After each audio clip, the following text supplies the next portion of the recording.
sekarang cara bacanya. Jadi nomor 1 selalu nanti hasil filenya itu dibagi 3. Nomor 1 itu adalah informasi tentang Asira. Nomor 2 di lembaran tengah itu ada yang ada warna-warninya, ini adalah lembaran hasil.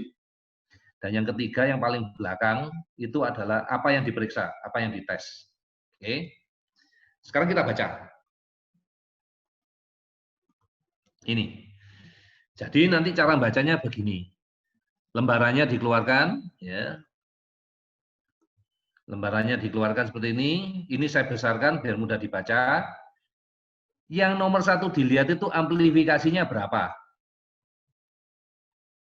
Amplifikasi itu artinya pembesaran, ya, dibesarkan, amplifier, dibesarkan suaranya. Ini amplifikasi dibesarkan. Di mesin Asira, pembesaran itu dibuat otomatis, jadi mesin akan mencari sendiri waktu memeriksa pasien. Amplifikasinya itu dari 1 sampai 15. Artinya apa? Amplifikasi itu pembesaran. Jadi data ini di pasien yang ini, yang kita punya di slide kita ini, data ini terbaca oleh mesin setelah dibesarkan oleh mesin sebanyak 10 kali. Baru kebaca. Artinya, data ini kecil, masalah kecil. Jadi Bapak Ibu, kalau Bapak Ibu nanti baca di hasil tes Ananda, setelah dilihat, semakin kecil angka amplifikasinya, artinya problemnya semakin besar. Karena nggak perlu mikroskop aja udah kelihatan. Sebaliknya, semakin besar angka amplifikasinya, berarti problemnya semakin kecil. Ya, jadi ini kebalik. Angka besar, masalah kecil. Tapi kalau angkanya kecil, berarti masalahnya besar. Itu cara bacanya. Oke. Sampai situ udah ngerti? Oke. Kita lanjut. Ya. Lanjut lagi. Kita lihat. Yang lembaran yang warna-warni ini tadi. Dok, ada warnanya merah, ada warnanya hijau, ya, ada warnanya kuning. Yang dites itu banyak Bapak Ibu. Ya, nggak cuma yang muncul di warna-warni. Jadi saya balik ke slide yang tadi. Ini Bapak Ibu yang muncul waktu dites. Padahal yang diperiksa itu jauh lebih banyak. Kan nggak semuanya bermasalah. Jadi yang keluar di sini hanya yang bermasalah saja. Oke. Nah, sekarang cara bacanya gimana? Ini dikasih warna sama dia biar kita mudah baca. Ya. Jadi metode yang dipakai oleh kita adalah metode elektroakupunktur. Jadi dikirim frekuensi melalui meridian tubuh, diukur dengan komputer. Jadi kecepatannya banyak, bisa ngukurnya banyak. Ya. Amplifikasi 12, besar or kecil dok. Nah ini masih bingung ya. Ini orang Jambi ini ya, Amadio ini aku kenal ya, Bu Aini biasanya ini. Oke. Amplifikasi makin besar berarti masalah makin kecil. Karena pembesarannya besar, dibesarkan 12 kali baru kelihatan. Kalau amplifikasinya 1, nggak usah dibesarkan udah kelihatan. Yaitu caranya baca kayak gitu. Ya. Oke, ini tak tutup lagi ya. Kayaknya udah nggak ada yang nanya lagi. Kayaknya suara udah keluar. Oke. Ini elektroakupunktur. Ya. Jadi elektroakupunktur itu melihat angka normalnya di mana sih dok? Angka normalnya itu di 45 sampai 55. 45 sampai 55 itu normal.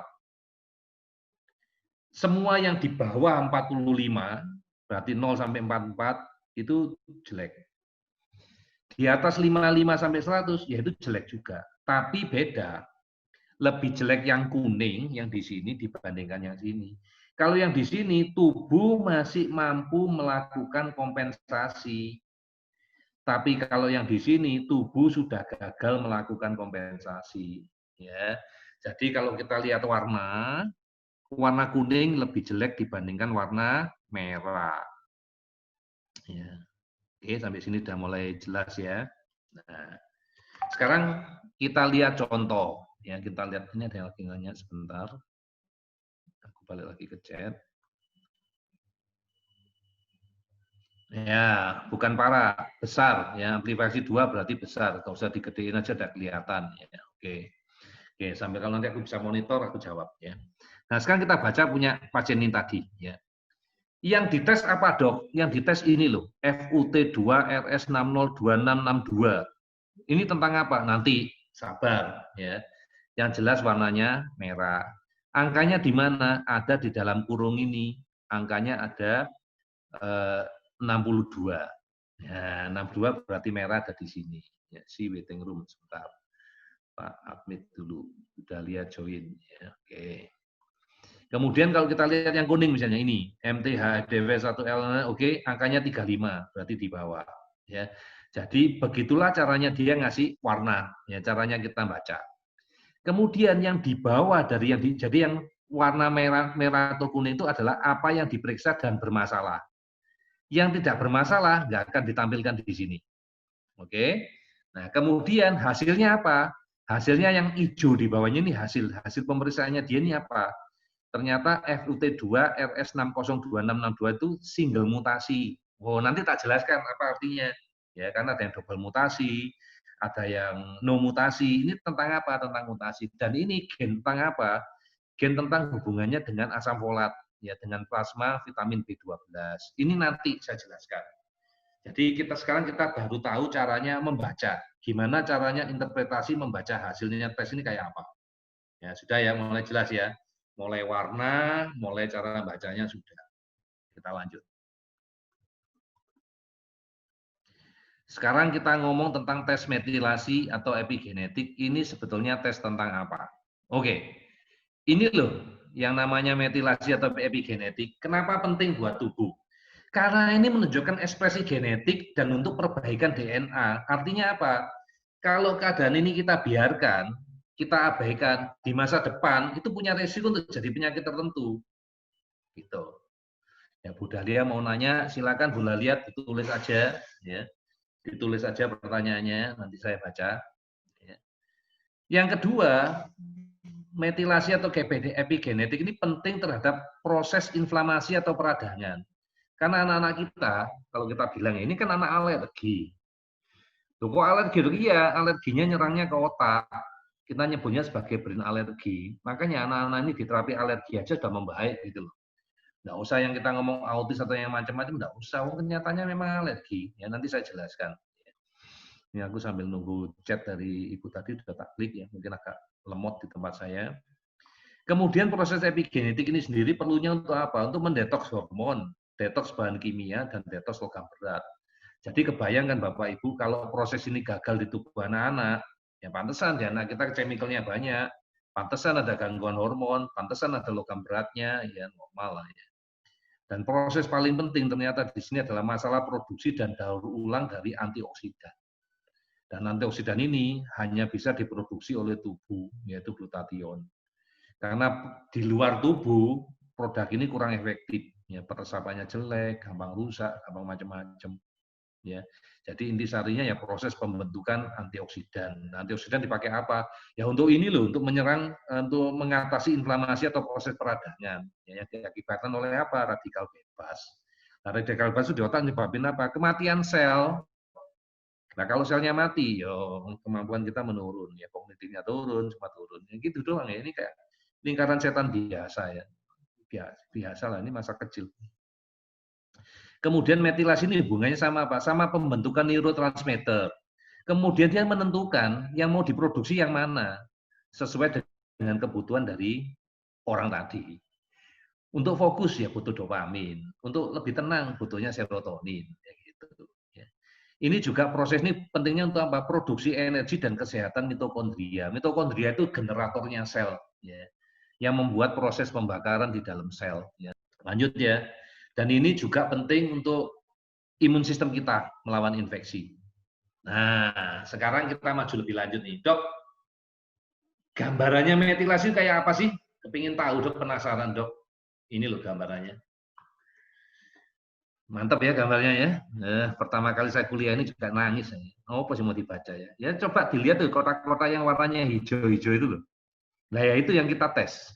Ya.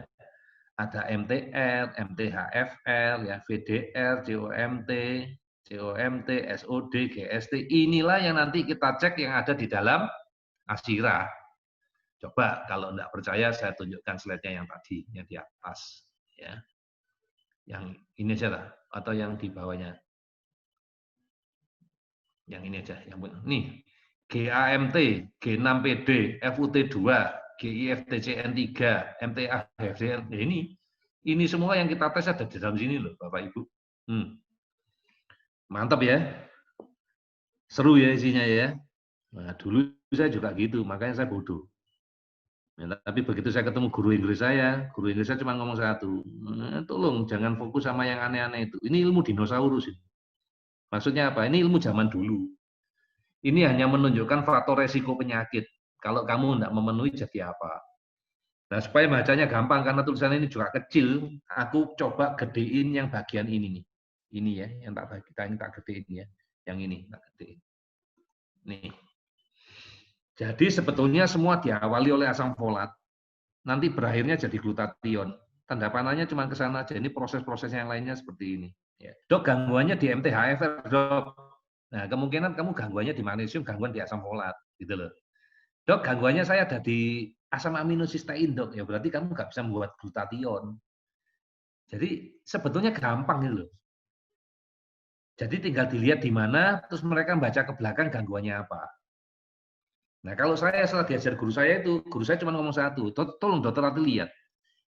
Ini cuma ada 4 kategori. Nomor 1 kalau dokter Rati lihat, ini hubungannya sama mineral. Ini kan mineral nih. Ini mineral. Ya, ini mineral. Ini mineral.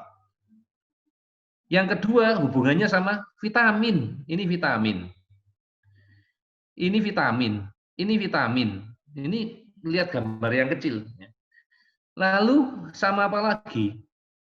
Asam amino. Ini asam amino. Ini asam amino. Ini asam amino. Asam amino. Asam amino. Asam amino. Asam amino. Dan yang terakhir, neurotransmitter. Ini neurotransmitter. Ini contoh neurotransmitter. Jadi di proses yang namanya metilasi ini sebetulnya terdiri dari 4 unsur. Nomor 1, vitamin. 2, mineral. 3, asam amino. 4, neurotransmitter. Yang nggak bisa didapat dari luar, neurotransmitter. Karena neurotransmitter harus dibuat oleh tubuh. Nah, ini ada Bu Lis Tuti ya, Mama Yuan. Nah, mungkin Mama Yuan nanti bisa cerita nih ke orang-orang. Apakah Ibu saya bayar untuk memberikan testimoni? Ya, sorry lah ya, aku nggak main kayak gitu. Ya, oke. Nah, benar ya, Bu Aini ya. Halo Bu Aini, ini pasien yang luar biasa ya. Ketemu saya udah lama sekali ya. Sempat kehilangan kontak. Oke, aku nggak boleh menyimpang. Ya, I must back. Oke. Jadi ini masalahnya cuma vitamin, mineral, asam amino, dan neurotransmitter yang nggak bisa kita dapat dari luar neurotransmitter karena itu dibuat oleh tubuh. Pentingnya apa dok tadi loh, detox, ya, perjalanan tubuh, membentuk energi. Itu kalau terjadi sebetulnya kalau dibuat ringkasan lebih gampang. Ini di slide yang ini. Jadi mereka itu sudah menemukan. Kalau seandainya gangguannya di sini nih di MTR, MTRR, kita punya resiko untuk sakit seperti ini loh. Kalau gangguannya di sini, kita punya resiko sakit ini loh. Kalau gangguannya di kita punya resiko, hanya punya resiko. Persis kayak kalau saya ngomong, sekarang lagi tren ya, Bapak Ibu kekurangan kalsium, berarti Bapak Ibu punya resiko di masa depan, Bapak Ibu akan jadi osteoporosis. Ya kan? Bapak Ibu punya resiko kekurangan besi, otomatis di tahun depan mungkin menstruasinya kalau bukan Bapak Ibu, Ibu ya, menstruasinya terganggu karena menstruasi. Something like that. Dan kalau kita ngomong kayak gitu, kalau seandainya ini kita perbaiki, ya resiko itu hilang. Nah, nanti saya buktikan ke Bapak Ibu resiko itu hilang. Ya. Nah, untuk ngotasi ini tadi, selain Bapak Ibu tahu ya berarti beresi yang tadi aja ya dok ya? Iya, ya diberesi aja mineralnya, diberesi aja suplemennya tadi ya. Vitaminnya dikasih, mineralnya dikasih, asam aminonya dikasih, nanti tubuh kan bentuk neurotransmitter sendiri. Nah, sekarang kita ngomong cerita lebih lanjut, yang ini kaitannya dengan yang katanya autism tadi. Ya ini saya dapatnya punyanya Yasko ini, yang kalau periksa di luaran sana, ini kurang lebih 2-3 tahun yang lalu tuh 13,5 juta. Di kita udah kita kerjain.